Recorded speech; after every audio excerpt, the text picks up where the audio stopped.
Shown here is the driver's side window switch assembly. In this video, we will go over the steps to replace the switch.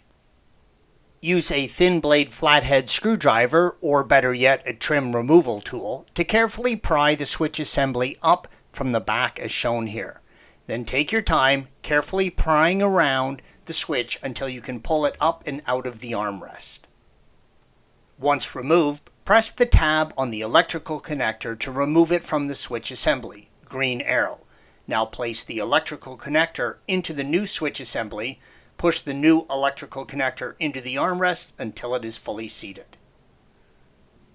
To replace the rear hatch and fuel door switches, pry from the rear, green arrow, and pull the unit up from the back.